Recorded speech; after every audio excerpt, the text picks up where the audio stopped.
All right, welcome back to my videos. I'm going to just walk us through another graphic novel. This one is Poppy and the Lost Lagoon. This is something I wrote, and then Brain Hurtt did the drawing, and then I watercolored it. This is a book we did a few years ago, and it sort of fell between the cracks, I think, with some marketing issues and different things. A lot of people maybe didn't hear about it, and it was really the first all-ages book that I've written. And I think it's the first all-ages book that Brian drew. And we just had a really good time with it. We really wanted to do something that was kind of like Tintin-esque, something that sort of had that feel to it. Or we've been reading a bunch of books, dungeon books from NBM, I think, these French books, which I should do a video on. Anyway, we wanted to do something fun like that but more all-ages. There could potentially be a series, and this would be the first book in it. So here we go. Here's the cover, spot varnish, and then it's watercolor. And then Brian is, if you're familiar with his work on Six Gun, he usually has more of a traditional inking drawing style, but then we sort of evolved this style where we collaborate, and he does like a thinner line, a little scratchier. Kind of reminds me of Guy Davis a little bit, and then I paint over the top of it. Anyway, this is it. This started out as just like an opening scene with her flying on a carpet to meet this guy to talk about the adventure, to set up the adventure. And I think this is the first thing we ever did. We wrote this first scene, and then we sort of figured out the plot together and what the rest of the book was. And then sort of plotted it together, and then I scripted it. Really, we were just trying to throw everything we could think of in it that we liked, stuff that Brian wanted to draw, things I wanted to see him draw, stuff I like to see in stories, and so we'll go through some of that. But anyway, the conceit here with this kid is that he's actually ancient, and he's sort of trapped in this young kid's body, and he can't leave. He's cursed. He can't leave this building. So he sends our duo out on missions and gives them the missions. And that's sort of the setup. That would be the setup for every book, I think. And sort of shows his story here as he's reincarnated a bunch of times, but he's trapped in this building. A lot of funny gags we sort of worked out here. This little book made out of like poison ivy. A lot of great visual stuff. Brian and I had a lot of fun sort of telling the story and then having like a visual second story going on the whole time. Again, probably inspired by Tintin, Hergé, and if you go through any Tintin book and just watch Snowy, go through every page and look at Snowy and what Snowy's doing the entire time, you get your own little second story with Snowy as you go along. Anyway, so we had a lot of fun with that. And try to keep it to a basic 6-panel grid, 3 tiers, 6 panels or more, and then sort of setting up the mission still, introducing the characters.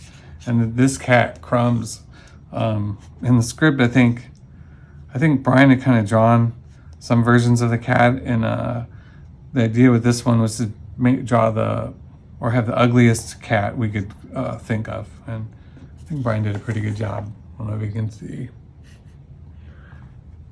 And the key is you make it so ugly, it bends back around to cute sometimes, I think. But anyway, so he has a psychic link to the cat, so he's actually watching the adventure through this cat as they go. So the cat is, in a way, kind of a stand-in for Snowy, but actually has this kid's consciousness in him, which made it kind of fun. And fun with layouts. It was really great working with Brian, because he's really open to having fun and experimenting with different layouts and that kind of thing. Anyway, title page. The original art for this is really bad. I did it with too small of a brush with watercolor, and so it's all splotchy, and I had to go in afterwards with Photoshop and fix it and make it and smooth it out. And then, yeah, there we go. Story, Matt Kindt, Brain Hurtt. Brian doesn't get enough credit, I think. Every book he's drawn, he should probably have some story credit on. He just contributes a lot. Here we go, we're on the ship. And then we have set up this mysterious character that's sort of going to tag along with them. And then we have this character who's based on our friend Chris Schweitzer, a great cartoonist in his own right. Anyway, we thought it would be fun to sort of have him stumble around the ship here. And slowly, he's trying to deliver this tea to the main character. And by the time he gets there with the tea, goes through the ship. We get a nice tour of the ship. He delivers the tea, and the gag here is, I think there's no tea left. He spilled it all by the time he got there. Again, they're on the ship on the way to the adventure, talking. We get some fun, goofy, weird-looking fish they're trying to find. This is a great shot of the ugliest cat in comics. His little tongue hanging out. Just great little details. And Brian he had such a great time drawing like these old towns and all this detail. Like some of this is written in there, but a lot of it is just Brian just going nuts on these pages. And then, anyway, nothing better than like a big water slide. Sort of a mashup of Venice and a few other European cities. Just some great visuals. Again, the whole point of this was just to have some fun, tell like a good adventure story, introduce characters, different interesting locales, put some weird ideas in there. And then, so they're really, it's procedural, and they're trying to find, the solution to this mystery. I'm not gonna spoil it, but then we get a nice helicopter. So they go back onto their big adventure boat, and then we get some flashback with some more story. I won't spoil too much of it. And then some great hand lettering where Brian's such a great hand letterer.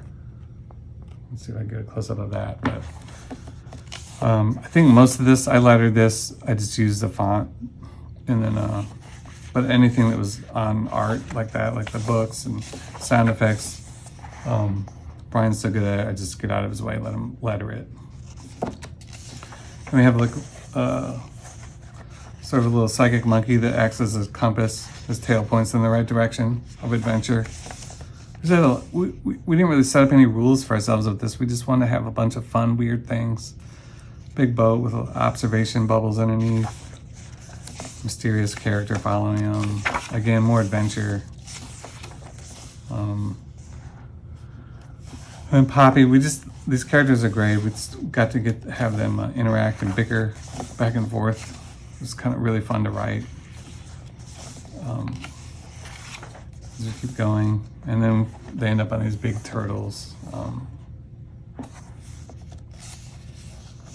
And we had this gun. I didn't really want to put a gun in the story, but so we have this gun that shoots these bean bags. There's a stun gun. And he knocks out this mysterious guy. Again, just some great cartooning. And it was fun to write this because I feel like we didn't have to, writing an all ages book, I feel like you can have a little more fun. You can have a guy diving off like that and freeze it in time. It just gives a chance to break a lot of the rules and some of the conventions that we normally stick to just for grown-up stories. Again, more adventure. I love submarines. This is sort of based on an Adventure People submarine I had when I was a kid. I love those kind of submarines. Love those toys, playing in the bathtub when I was little. So we had to have a cool looking submarine. Great interior shot of this. And then of course a cutaway view. I love cutaway views. And then so does Brian. So we got to do a little bit of that. And then just some great art. Tons of detail.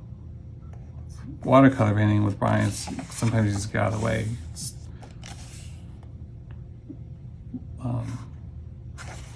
Show all his lines. More great page with his giant octopus tentacle. Of course, underwater, ancient civilization underwater that's lost, which is cool. And then we have this, like a little bit of a code here. So there's a few codes that are going to show up throughout this, which is something I love. puzzles and codes, and there's one here too. We don't really explain it there, but there is a way, there's a solution to these, and she kind of hints at it. And then it's a C index for the solution to the puzzle. And if you go to the back of the book, there's a little key, so you can actually figure out what a lot of these things say and figure out how to solve the puzzles. But don't look at it too close. If you want to try to figure it out on your own, you might want to try that first. Again, another big puzzle. Again, if you use the key code in the back, you can sort of solve this. And I thought that would be fun. Make it a little bit more interactive. Just some great 9-panel pages too. Some funny gags. These blood-sucking fish that get bigger as the panels progress, as they fill up with his blood, and he starts to get lightheaded. Has a bit of a flashback. Then we get some backstory that sort of ties into the mystery of who's following him. That's a bigger story. And then there's one of those big blood-sucking fish. And then we meet these sort of fish people down here and sort of get the payoff to the story. I don't want to spoil too much of it. I'll flip ahead. But again, love. I think I was just coming off of Department H, or I was doing Department H. I really wanted to do some aquatic stuff. I guess I wasn't getting enough of it. And it was just fun to see Brian draw some of it. We get some fun gadgets. This mystery character. Cool looking boat. Some weird fish. And then I don't want to spoil the ending, so I'm going to skip ahead a little bit. Whoops. Then they return. We get a little bit of a recap. We get to see the guy, the reincarnated guy in the kid's body. He's seen everything through Crumb's, the ugly cat's eyes. And then we see this mysterious character who has ties to their past. We were going to pay this off in future books, which we'd like to do, but we just haven't gotten around to it yet. Anyway, and then this is a 3D panel, so the idea is that this robot character that's viewing it actually made a 3D panel. So if you have 3D glasses, that pops out. And then we see this mysterious character that's sort of following them. And there we go. My dad, special thanks to my dad for doing 3D. My dad belongs to the 3D Society, so he helped me develop a 3D. Then the index for the puzzle. And then we have Poppy's action sack, which is her bag and all the stuff in it labeled, sort of build her character up a little bit. And that's it. There's one of the comics she's reading is the salvaged Sword of Bugbarian, which was a book that I was going to do one day. I haven't gotten around to yet, so maybe one day I'll write the salvaged Sword of Bugbarian. That's it. That's Poppy and the Lost Lagoon. Great for all ages. If you like Tintin when you're a kid, you'll love this one. And if your kid doesn't know Tintin yet, make him read Tintin, then give him this one.